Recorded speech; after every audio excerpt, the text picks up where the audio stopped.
Hi guys, welcome back to my channel. Today we are going to be painting watercolor ring nebula, which is one of the prompts for my back to space challenge that I'm hosting on Instagram. You can check out more information about it on my Instagram page. I'll leave a link in the description box down below. So let's get started. I'm using a 8 by 10 arch watercolor paper. It is a glued pad, so we don't have to use any masking tape. I also have my paints which are in the half pan set over here, and the shades that we are going to be using are cobalt turquoise, phthalo blue, orange, burnt sienna and Van Dyke brown. I'm using round brushes by Princeton in size 10 and 6. I also have a hake brush to apply water. I have a jar of fresh water and some paper towels. In case you don't have a hake brush, you can always use any bigger size round or flat brush. Starting in the center, I'm using cobalt turquoise and I'm roughly painting a circular shape, and I'm adding phthalo blue and gently blending it with cobalt turquoise. Moving on to the outer shape, I'm adding light orange and painting an oval or egg shape, leaving white space in between and gradually adding darker shades.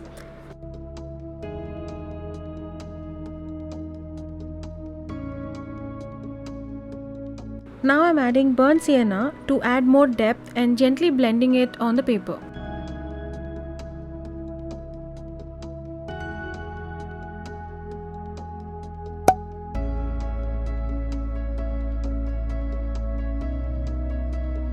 Using a smaller brush to add in some details, and I'm also lifting some of the orange to make sure there is sufficient white space in between.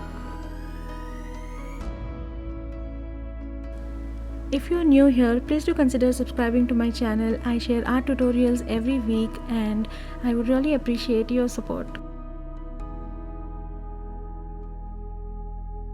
I'm adding Van Dyke brown to create more depth, and I just switched to a flat wash to add in ivory black for the background. Using a flat wash like this makes it easier to apply paint to larger areas, but you can always use a regular round brush as well. I just switched to a round brush here to carefully blend the colors together and avoid any harder edges.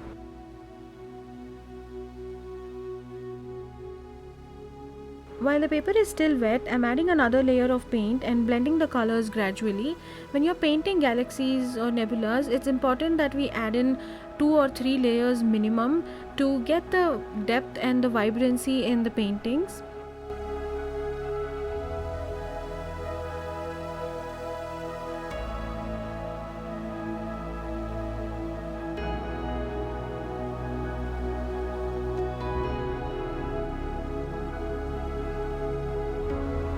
I'm adding some highlights using white gouache just like our reference, and before the paper is completely dry, I'm also adding a little bit of cobalt turquoise and gently blending it with the whites. And here you can see I'm adding a third layer, starting with the lighter shades and slowly adding a little bit of browns and gently blending it with the black around it.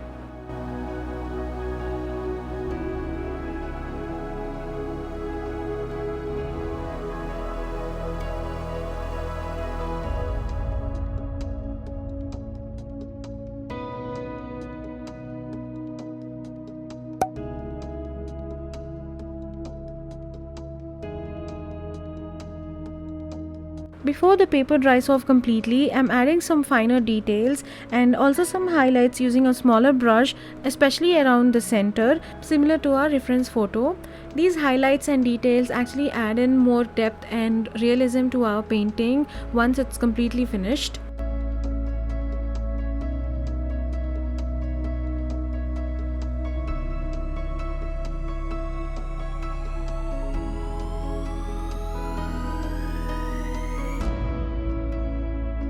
I decided to add in a little bit of red to create that bright glow around the shape, and I'm blending it carefully using a damp brush to avoid any harder edges.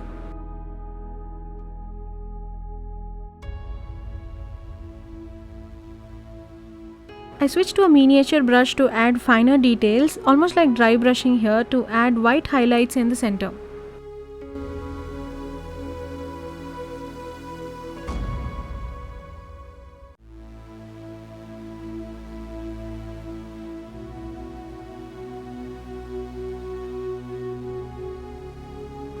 If you look at the reference carefully, the Ring Nebula actually has a lot of details, especially in the center with all the knots and tails. So to add in those details, I'm using a liner brush and just smudging some of it towards the center. The texture of the paper actually helps us to create these beautiful veins easily with this technique, which is why I prefer 100% cotton cold press watercolor paper for painting galaxies or nebula.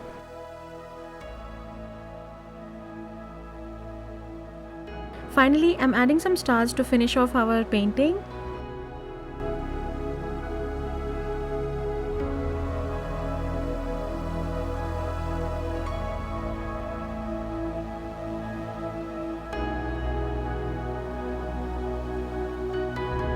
Thank you so much for watching. I really hope you enjoyed this video. You can also check out some of my tutorials here.